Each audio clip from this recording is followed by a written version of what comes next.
Hola chicos, vamos a ver el siguiente tema que es la continuación de la semana pasada, donde veremos el movimiento estudiantil de 1968, un poco de qué es una guerrilla y el ejemplo de una que sucedió en nuestro país, y por último el concepto de guerra sucia, que es un concepto muy triste, es una realidad muy triste de nuestro país, pero que veremos más adelante.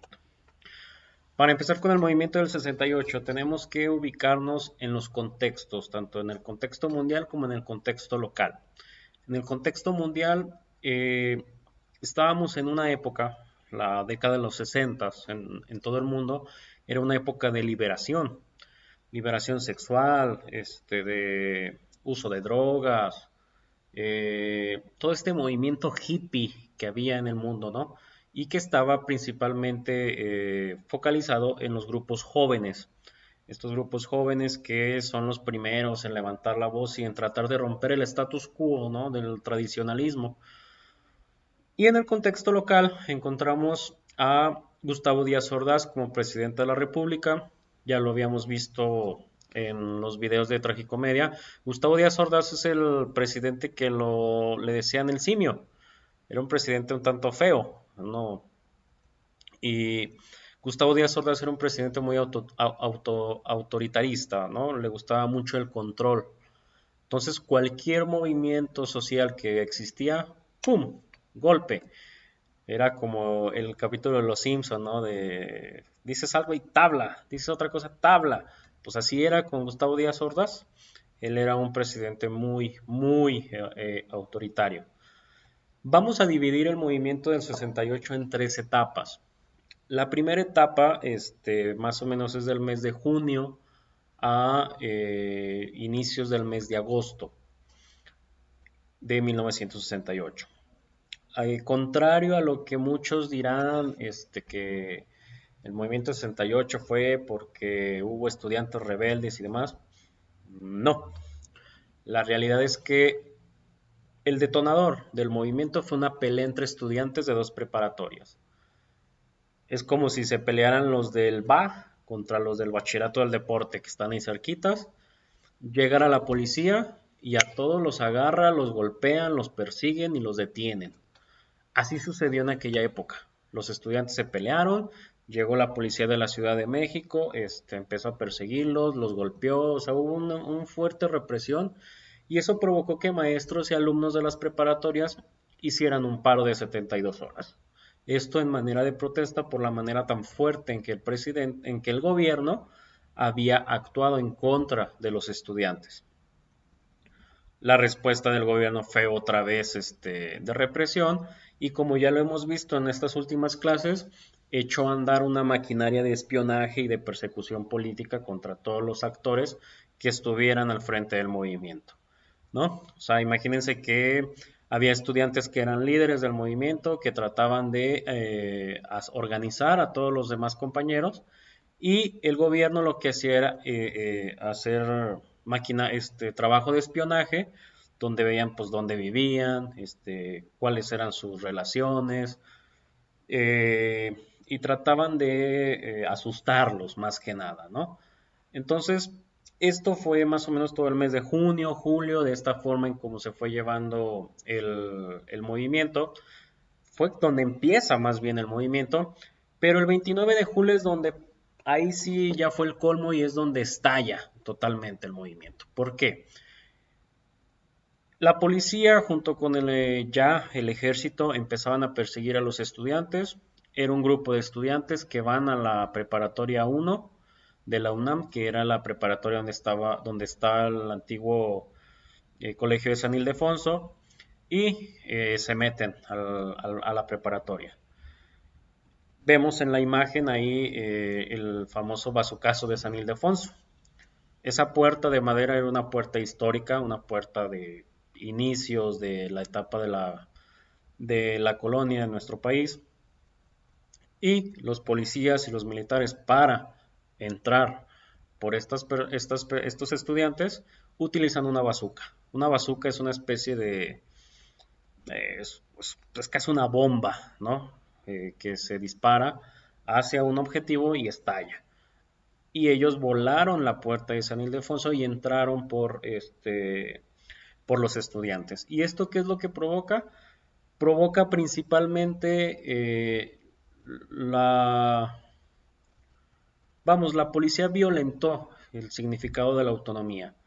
Eran preparatorias que pertenecían a la UNAM. Es como si ahora el gobierno se metiera a la Universidad Autónoma de Aguascalientes o se metiera a la Prepa Petróleos, a Bachúa, por unos estudiantes, está violentando la autonomía.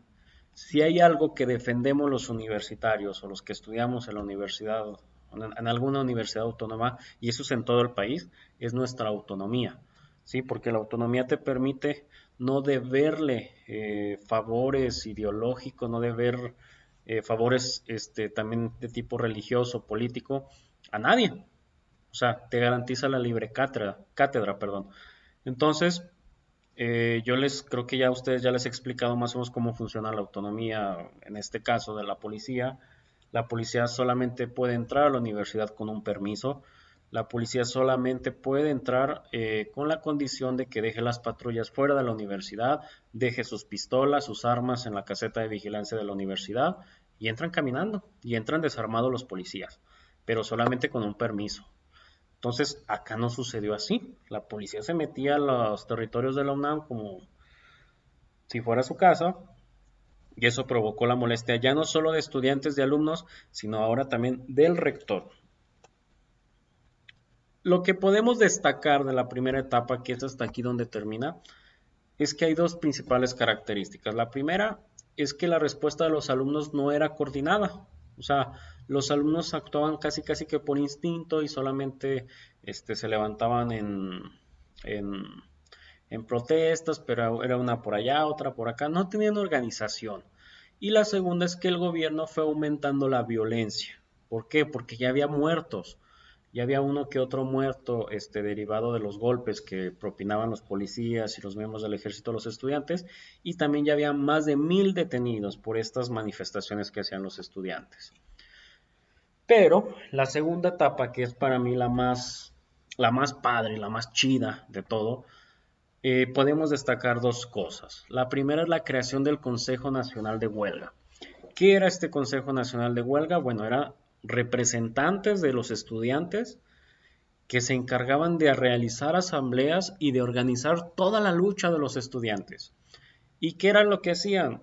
Decidían desde cuándo iban a manifestarse, dónde iban a manifestarse, cómo se iban a manifestar, qué tipo de mantas iban a hacer, qué tipo de consignas iban a gritar.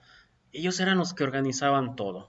Y además, en esta segunda etapa ya hubo una movilización de grandes sectores de la población.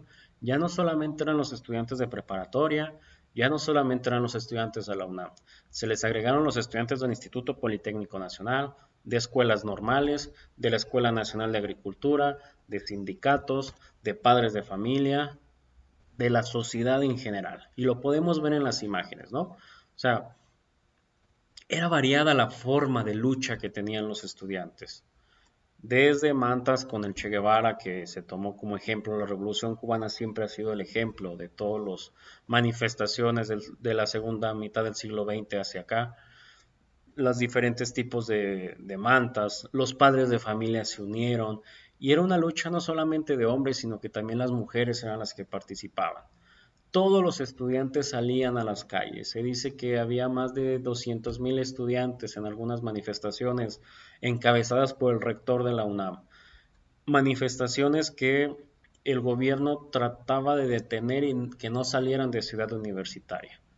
O sea, lo que hacía el gobierno era a las afueras de la ciudad universitaria, de la Universidad Nacional Autónoma de México, ponían patrullas, ponían miembros del ejército para que la manifestación no saliera de ahí. Quienes han tenido la oportunidad o quienes no, Ciudad Universitaria, la UNAM es enorme, o sea, hay hasta pasos a desnivel, hay un camión que recorre el interior de la ciudad universitaria, es enorme Ciudad Universitaria. Y ahí era donde se realizaban las manifestaciones. Después iban al Zócalo a veces, unos cuantos. En fin, eran manifestaciones muy significativas, porque eran estudiantes de la UNAM, del Politécnico, normales, de Chapingo, de sindicatos, de los padres de familia, la sociedad en general. Y además, la misma sociedad, al ver esta petición que tenían los estudiantes, que era de hacer un cambio en las formas de llevar la política del país, la gente los apoyaba con dinero, les apoyaba con comida, para que ellos pudieran financiar toda esta acción que realizaban de manifestación. Esto era lo bonito, esto era lo padre. Se llevó más o menos del mes de agosto a septiembre, pero la tercera etapa es la más triste. La política de seguridad nacional del presidente se llevó más a una especie de guerra en contra de los estudiantes y del pueblo. ¿Qué era lo que provocaba esto? Lo que provocaba era una represión enorme, muy violenta. No vamos a entrar a detalles porque es un capítulo muy triste, muy feo. Pero véanlo con las imágenes. El 2 de octubre, aquí lo tenemos en esta parte, la parte superior. El 2 de octubre se convoca una manifestación en Tlatelolco, la Plaza de las Tres Culturas. Se le llama Plaza de las Tres Culturas porque está un templo religioso. Esta partecita que está aquí sin estudiantes, esta de aquí, es una zona arqueológica. Y aquí son unidades habitacionales. Y se le llama así la Plaza de las Tres Culturas. Es una plaza enorme. Eh, Se convoca a esta manifestación multitudinaria de estudiantes. Se dice que hubo un grupo de policías, el grupo Olimpia, que iban vestidos de civil y que se infiltraron en los estudiantes.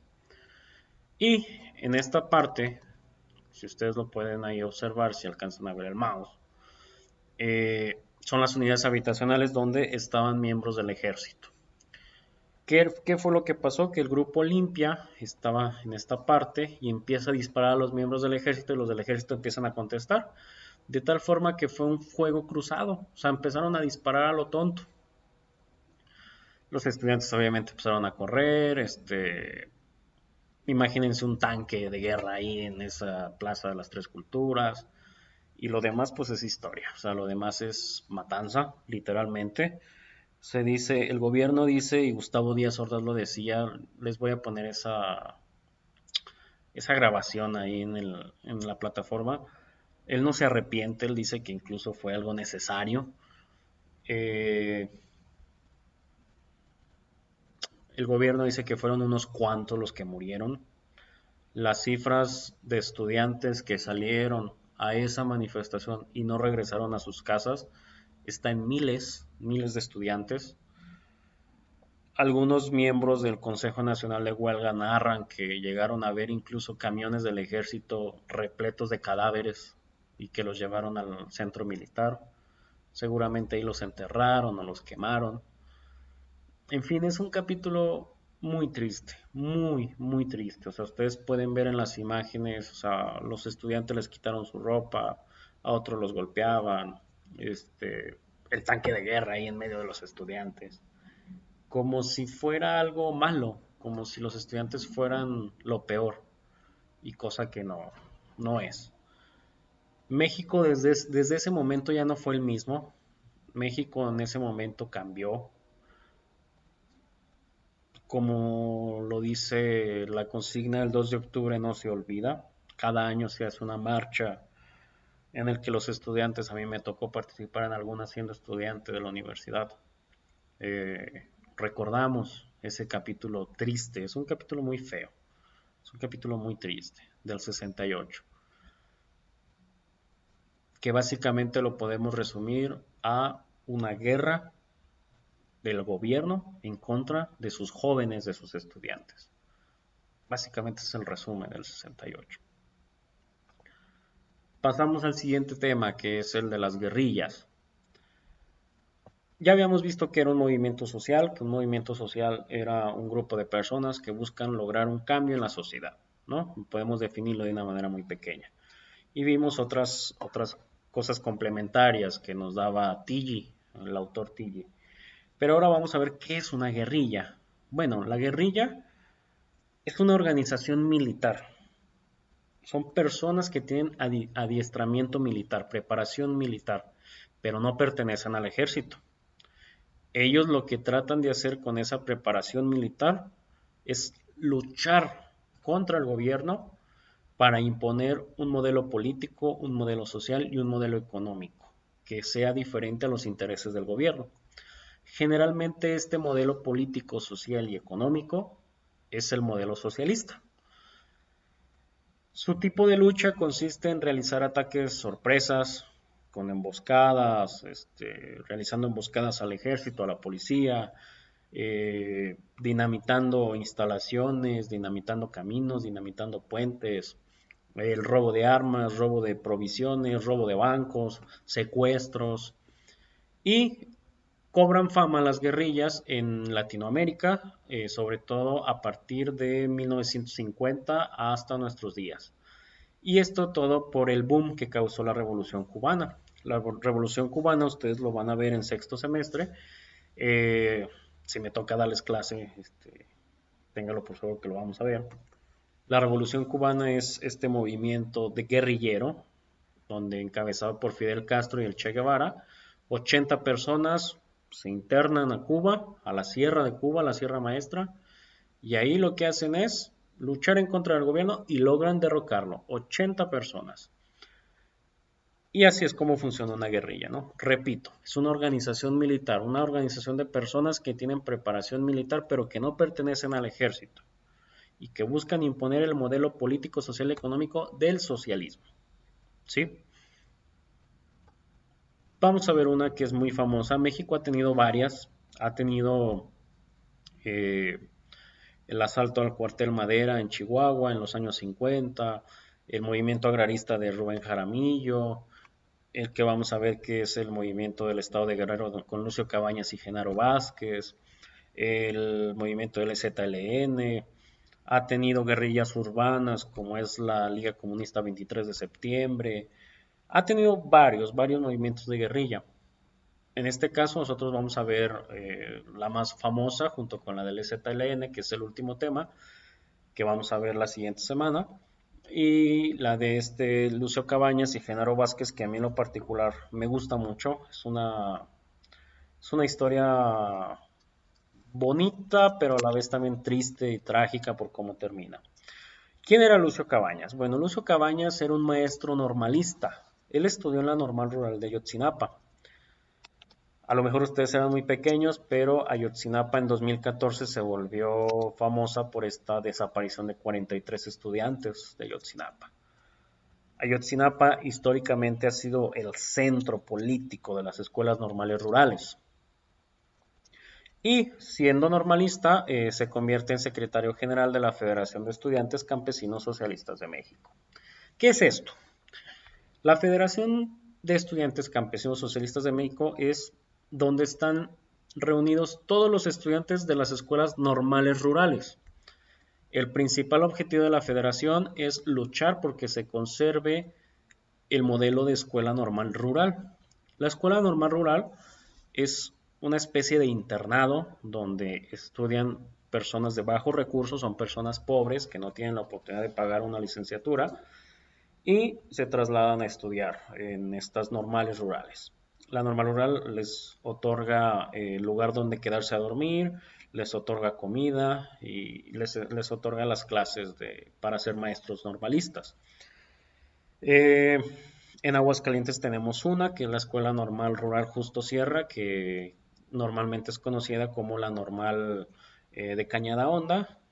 Esas que a veces dice la gente y que yo no estoy de acuerdo, esas revoltosas que hacen marchas y demás, esos estudiantes son miembros de la Federación de Estudiantes Campesinos Socialistas de México, que repito, su principal objetivo es darle educación a la gente pobre.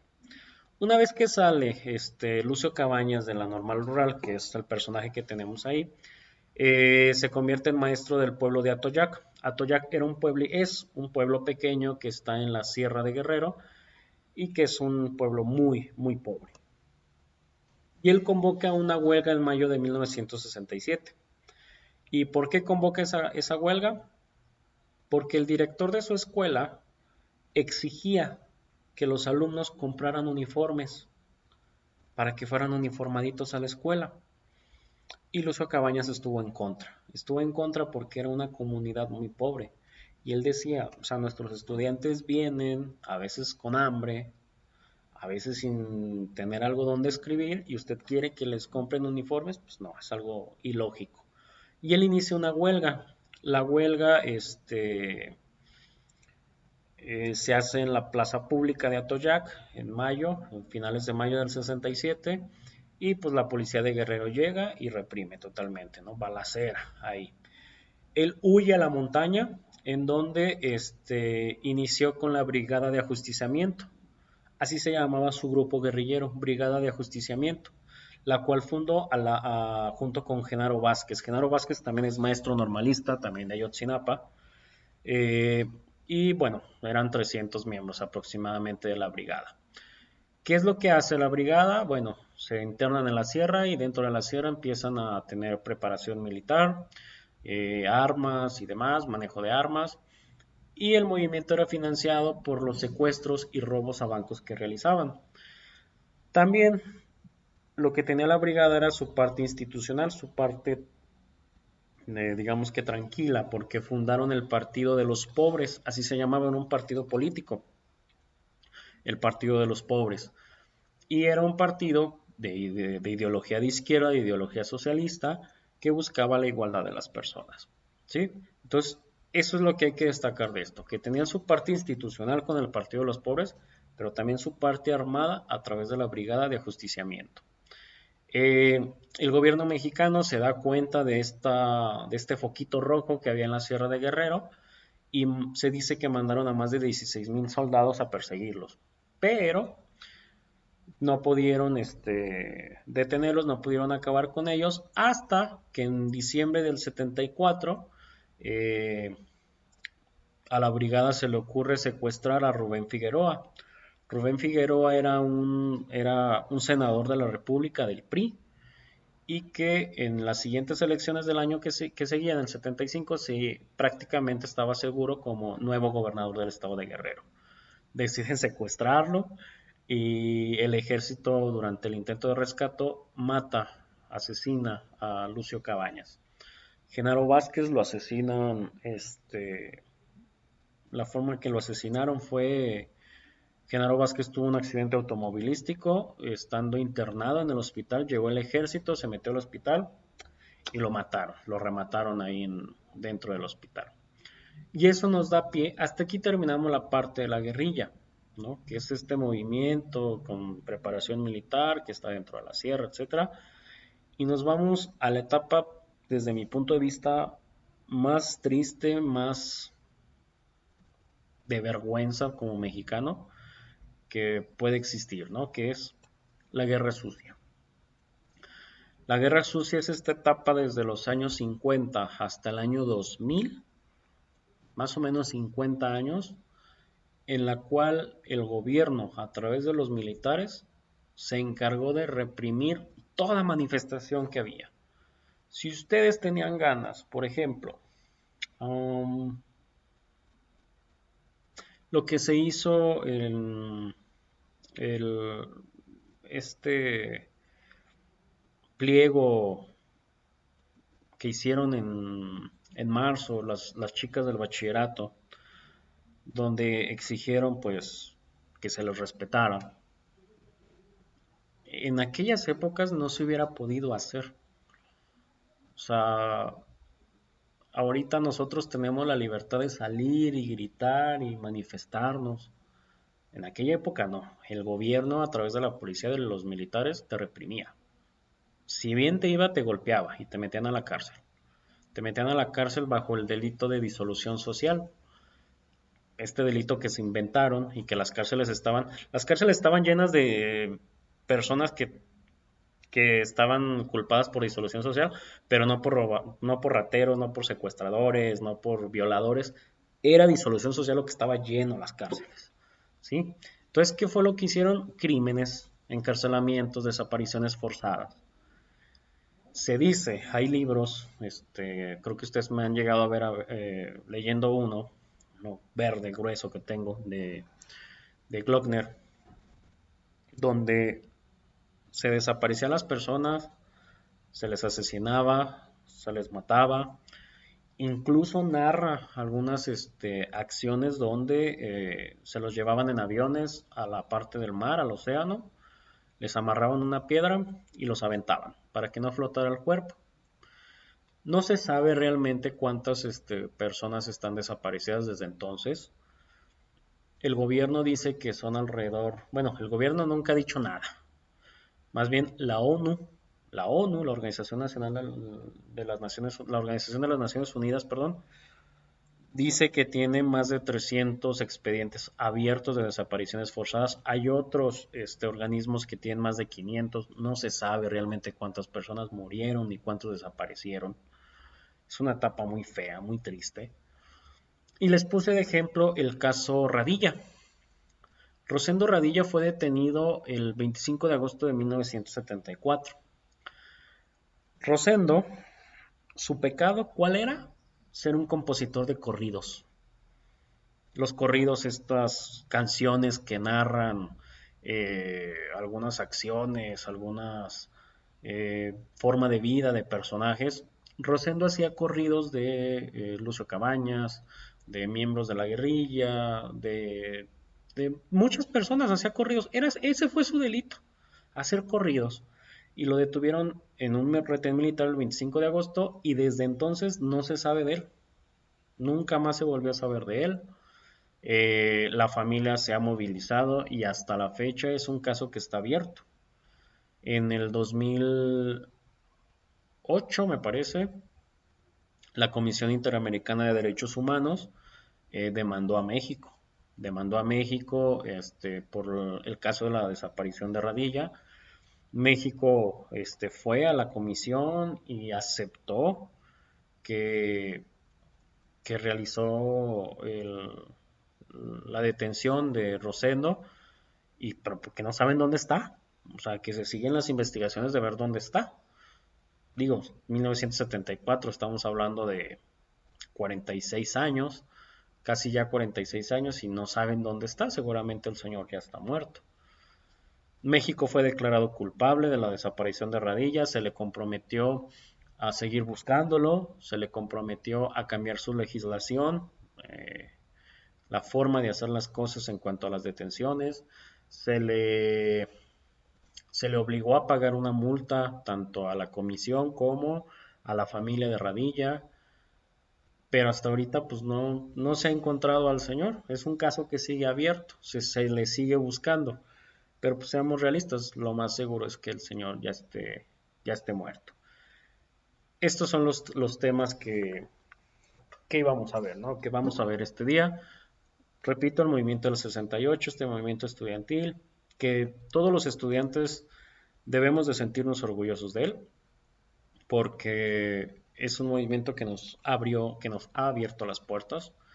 El caso de la guerrilla del estado de Guerrero, de Lucio Cabañas, también muy por encima. Y este caso triste para mí, que repito, me causa vergüenza como mexicano, que es el de la guerra sucia. Esta parte donde el gobierno perseguía, encarcelaba, mataba a la gente que se atrevía a levantar la voz en contra del gobierno. Esto es lo triste. Eh, la siguiente semana ya será la última clase y ya les estaré dando los lineamientos de lo que sigue, ¿sí? Por lo pronto, aquí está la clase del día de hoy. Nos vemos, chicos, cuídense mucho y pórtense bien.